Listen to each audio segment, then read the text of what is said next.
Yeah. If you take the example of way back, and this is surely going to get me in a lot of trouble, but why not? Yeah. So, taxation without representation, that's the topic. So, arsenic theory here. Puerto Rico. Arsenic Theory Channel. Puerto Rico. And they can't vote in the federal election, so they cannot choose the president. Not that 800,000 people could really tilt the election, but still, for them, they don't have representation at the federal level. I don't think they have senators or Congress people as well. So, taxation without representation. Well, I, for instance, being as a visa holder for a while, but not anymore, but visa holder for a while, could say if it crosses 5 years, you have a taxation without representation, because as an Indian, I come here and I had a tax treaty with America. India has a tax treaty with America, especially as a student. And there were that means that it's easier for you to get visa, right? That was easier for me to file the taxes. There was a 1040 NREZ, 1040 non-resident EZ form.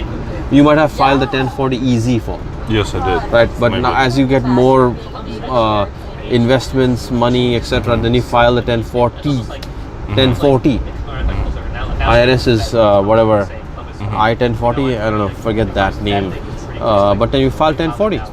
So for 5 years I filed 1040 NR easy. Come 5 years, I'm taxed as an American. Now I had not gotten the citizenship yet. I'm still studying and all that, but I could have gotten it. But for Indians, yes, the queue is long, all that. So I don't have citizenship yet. That means I cannot choose who gets to be the congressman, congresswoman, senator. Why should you have a right as a foreign-born person to actually express and change things in a country that you're not a citizen of? Right. So let's just be clear that citizenship, nationality are human constructs. Human beings came up with it. Right. It's not a natural construct. It's not a law of nature. But everything has been constructed by humans. We live in artificial. I'm a human too. So that means I can contribute to that construct and give my opinion to it. So what's your alternative? By default, your alternative would be like a world citizenship. You're right.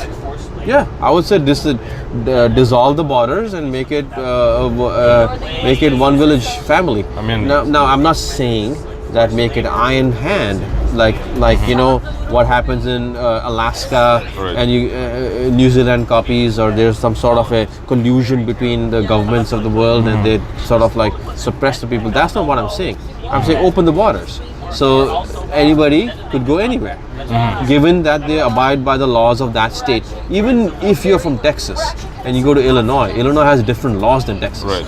It does. Okay, so you have to abide by the Illinois law. But you're still a U.S. Well, because that's what you're protected by. That's what we chose. That's what we chose to define as U.S. Yeah. U.S. was only to St. Louis at one point. Right.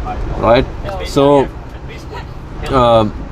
so what I'm saying is there's different land, and even in Illinois, you go from Chicago to we're going to Carbondale. Right. Laws are different. Wait, what do you mean they're different? Chicago has different laws than Illinois. Property tax. Well, yeah. Come on now. Licenses. Cities can come up with their own. Chicago has no concealed carry. Carbondale you can. You see, that's a huge difference on where we choose to live our lives. Huge difference. Right? So, so as long as Carbondalians and Chicagoans agree with each other and agree with the law of that particular city, they're allowed to go. Why can't we transplant that to a larger perspective? Europe has done it, and I think I commend them for that. Honestly, I do. Right? So, for me, a group of humans who actually also came here a few hundred years before me, before us, and to say that now this land is ours, we make the rules. Therefore, the rule is you can't vote. You can't what? Cannot vote. Okay. Unless you go through this and this and that. Right. Whose rule is that? A bunch of people. Right. That's not rule of the land. That's just rule of a bunch of people who are sitting on that land. Let's be clear on that. Yeah. So I refuse to accept that as a rule of the land. It's your rule, and you happen to control the land. Therefore, I'll follow. And I'm a person who likes to work with people. So you rebel with the cause. I would say so, aren't you? I would say I'm a rebel, but at the same time, I'm afraid to rebel to the point where I'm actually going to be punished for the rules I'm breaking. But then, what kind of rebel are we? I guess I'm not a rebel. I am in rebellion where I will actually express the opinion of it, but at the same time, I don't want to fringe rebel. But at the same time, you do the same thing. I mean, yes, you do rebel, yes, you do say, but you never really cross the line where you're doing something illegal. Right? Because I mean, you're not doing anything illegal. you're sitting in a train we don't have a ticket for. We paid for it. We paid for it. We did pay for it. Yeah. And I bought the young lady a bunch of food, and you bought other people food, so we pay more than paid for it. So let's say there's a rule that you should not hurt anyone. Yeah. Law. Right. And I don't hurt anyone. Okay. Not because there's a rule for that, Right. but because hurting people is a bad thing to do. Well, now you're going into more philosophical. No, situation. you wouldn't want me to punch you right now, would you? Let's say the Okay. government says it's okay to punch arsony.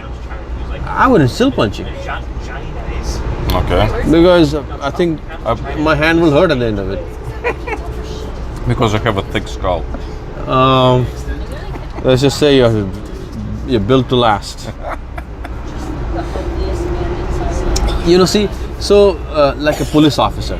The other day, in a hilarious incident, a pizza delivery guy came to the campus, pulled over to the student union building, was trying to deliver, and the students were nowhere to be found. There was nobody to receive. He walked around and around. But in the meanwhile, the cops showed up. I started giving the pizza delivery guy a ticket. Where did he park?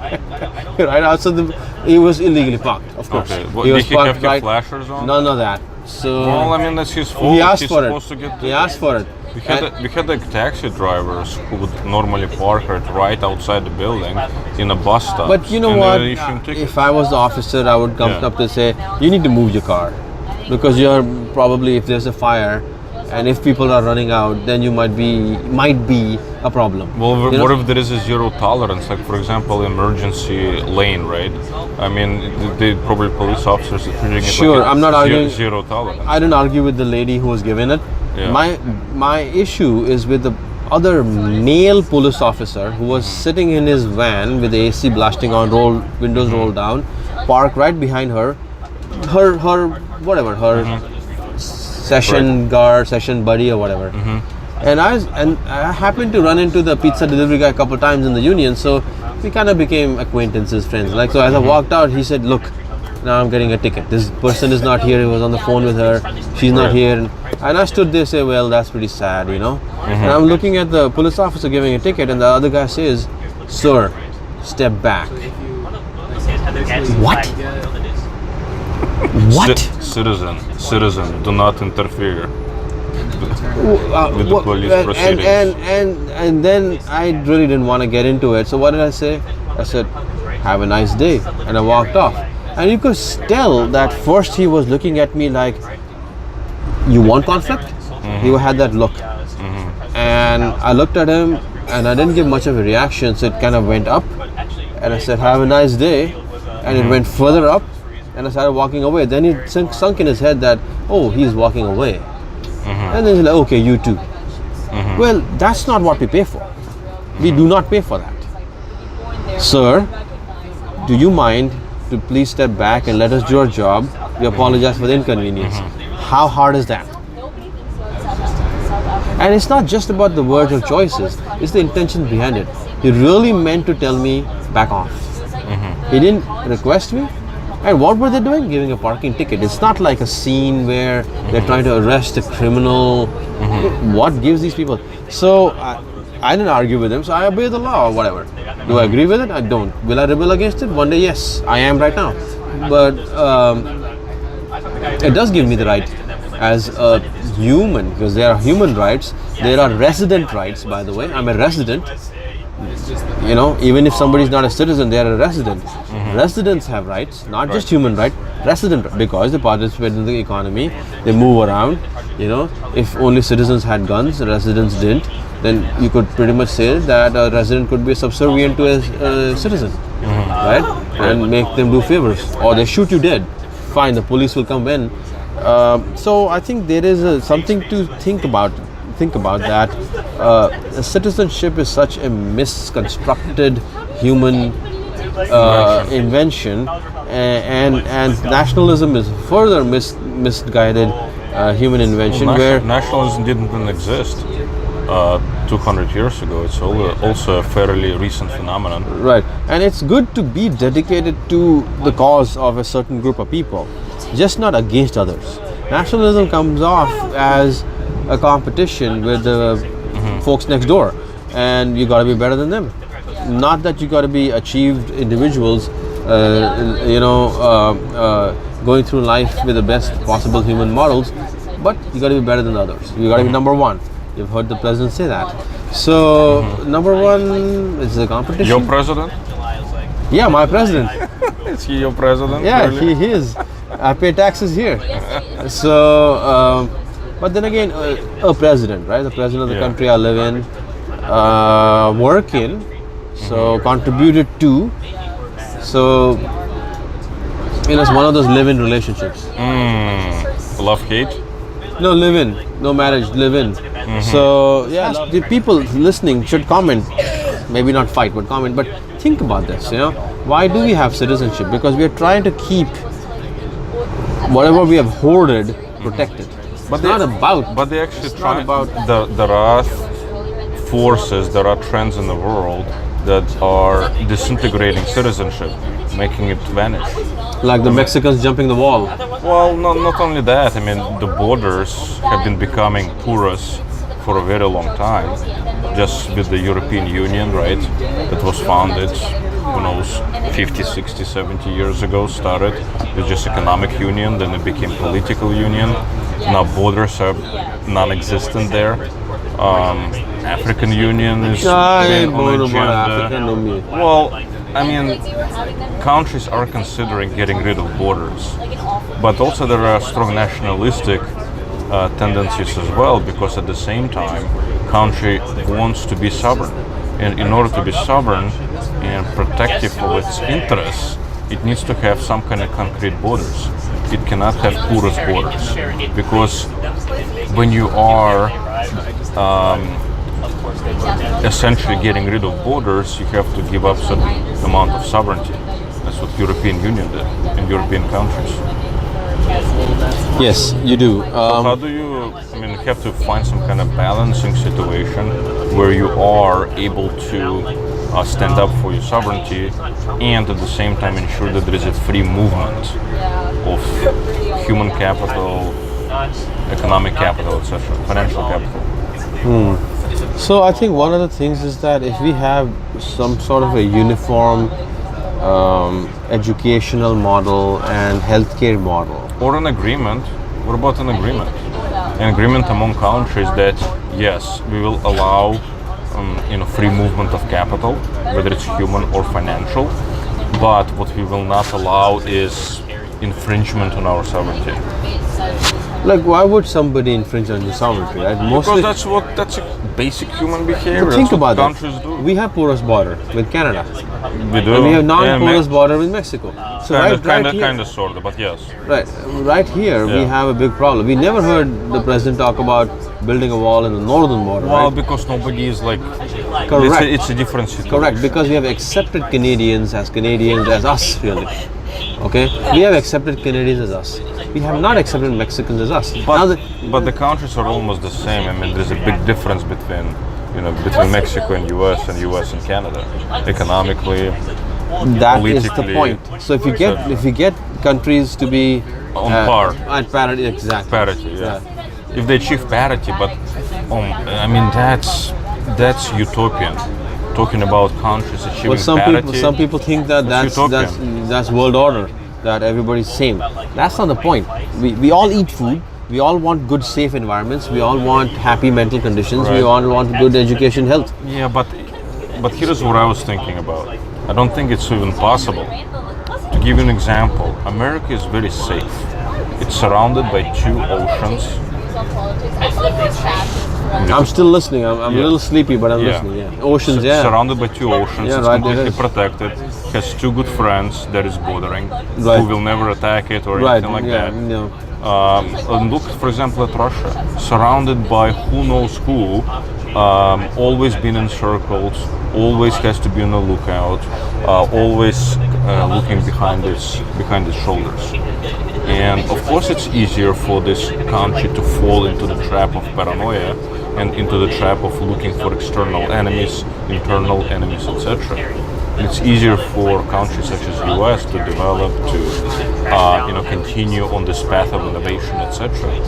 I mean, it's just geography alone can dictate how the country, what kind of psyche it will. The main thing is that if we can get the surroundings of any nation again at parity, Yeah. then we would be less worried No, you about keep borders. saying parity. I'm saying it's not possible. No, he literally Ideologies also matter. So sometimes the ideology goes so far No away, kidding. so far away, Yeah. then you might have to make physical deal. Effingham, stop. Yeah. Somebody's getting kicked out. Effingham. Of course it's Effingham. Of course you're gonna get kicked Yeah. out at Effingham. What do you expect out of a town like that? What do you expect? Yeah, come on now. It's in the name. It's in the name. I hope nobody from Effingham is watching. I don't even know what it is. So. Well, I didn't we are, know it we are existed. there right now. It does exist. So I mean, you always talk about being kind to humans and all that stuff. I mean, I don't know. Be kind to people. Yeah. So, you know, Buddha said, if you have a choice to be right or kind, be right and you'll be kind and you'll be right. But That's the American in me. being the devil's advocate, he ran away from his problems. He never faced them. He finally did. But he did run away initially, But yes. he's almost on his deathbed. Everybody says they do that. You know, he's not perfect, but he does have something valuable that we could use. Well, of course. Yeah. Anybody has something valuable to impart. What do you got? Doing this with you, delivering the Yeah. message. Yeah, what do I got? You, substance of that message. That's very touching, man. I'm very touchy kind of human being. Yeah, I would say that. Borders, think about that. Borders, Or international borders. don't. Or don't think about that. That's Yeah. a right too, right? To exercise the right of not thinking about it. Is that a right? Yeah, I mean, think about like they don't exist. So though you don't have to think about that. Yeah, but You know, there is no borders between you and I. Wait, I mean, wait, what are you talking well, I mean, right? okay. Yeah. But yeah, but there are borders with strangers. Oh, no, I do not say If we think of them as strangers, continue to do that. If you just meet people and make them your friends, we will have a friendlier world. Therefore, Yeah. automatically, You assume that people don't have ulterior motives, that they will not take advantage of, going into your comfort zone and invading your, personal space. I mean, if you assume that everybody has perfect and clean intentions like you do, or modest, etc., that they, will have a better world. I say we're not gonna have a better world. We are living better every single day already. And I mean, I do not assume that people will suddenly improve their nature. see, the thing is that That's the thing it does not mean that you have to compromise your security in order to be friendly. Like Holly again. So she was sitting here where Yeah. Arsene is sitting, and we talked. And if we were not talking, she'll still be sitting here next to us, going 3 hours in a train. What's is about having a conversation in 3 hours? Now, if she decides to go somewhere with us, for instance, now somebody could argue that if you continue that behavior, eventually you could run into people who could take advantage of you that you did not agree to. But if you are already in a situation which is not unsafe, but you're already in a bus, in a train, in a classroom, in an office setting, in a coffee shop, Yeah. it's okay to say hello to people and start that conversation. If you do that enough, you get to know people, and then you say, okay, well, maybe this person is okay. I should go hang out with him. Maybe you'll be able to discern people as well. Opens up that choice, and then again we Get the learn from experience we learn of from reading each, people. right? We learn from each other too. That's an experience, isn't it? That's actually a valid point. Do not interact. We do not know. Donald Trump went and interacted with North Korean president. Actually, Dale Carnegie said that Dale Carnegie wrote a book, How to Win Friends and Influence People. Right. And kind of started the whole self-help movement. And he wrote that the best advice I can give you how to implement those precepts that I am, imparting on you is that to go and practice them. That's the best way you can learn them. So a lot of books have been written. If you follow your heart and be genuine, people are attracted to it. Right. It's a magnet. It's automatic magnet. If you're in a group of people, there's a crowd of people, and there's one person there, sort of like confidently guiding people through some place, you're automatically inclined to ask that person a question or interact or say hello or say thank you for that. This is unspoken authority. That same way, when you're genuinely out there trying to make it work,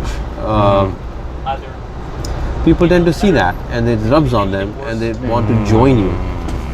Genuineness matters in this regard. Genuineness does matter, because if you come off as disingenuous, if my questions were too pointed or weird, if my demeanor was not smooth, then her guards would go up and she wouldn't be a friend.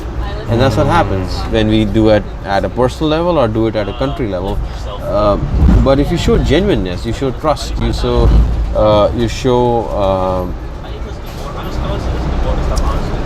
honesty, it rubs off, and then they want to interact with you. There are other stories I can tell you about meeting people on planes and buses and trains that go way further than that in terms of getting to know each other. Friendships, right. relationships. You become LinkedIn friends or Facebook friends. You email each other, and who knows, even give opportunities across the wire. Like, hey, I saw this; it might be helpful to you. Why don't you apply to that job or opportunity? Consultant. So every time I tell people about you, kind of about how you network with people a lot, how you connect with people, etc., they always ask me, "Can he get us a job?" Why? They obviously want to use you for that advantage, for that purpose. Right. How would you ask? Okay, how would you advise me to respond to them? Well, they already have a job. They do, and it's like, okay, well, we want a better opportunity, right? Right, Everybody's looking for a better thing. No, they already have a job. Their job is to find a job. So,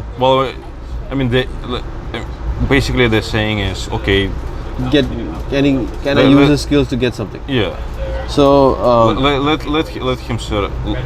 let him help us, be set up with a better, opportunity. Well, what I was saying is, we are trained to think about profit. If I don't do this, what's the advantage? If I do X, Y, and Z and I don't get something out of it, then what's the point of doing that? Right? We're trained to look at that. We're not trained to just experience it and stop. We're trained to see what's the benefit. Did you go walk up and down the train and did you buy coffee? All right, so you got something out of it. So now you're successful. But otherwise, you just wasted your time walking by. No, you did not waste your time. You had an experience, and we don't look at it that way now. So what should I tell them? I think you should tell them that they should too go connect with people. If I were me, this is what I do. I would take the resume, but then I'll give feedback. I can get you a job, but you need to change a couple things. You need to have this more experience, and the more experience would make them work to connect with people to do that. Now they can do it for themselves. So it's what they're missing is the job is only a piece of the puzzle. The experience of getting that job is going to stay with you.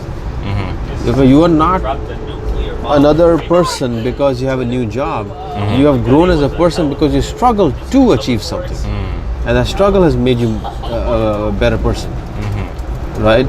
So if they skip the whole struggle and get to the reward, then it's pointless, and they will be done a disservice. They're not value it. If they're in an emergency, they need help. That's different. We can get them, but then they are struggling as it is.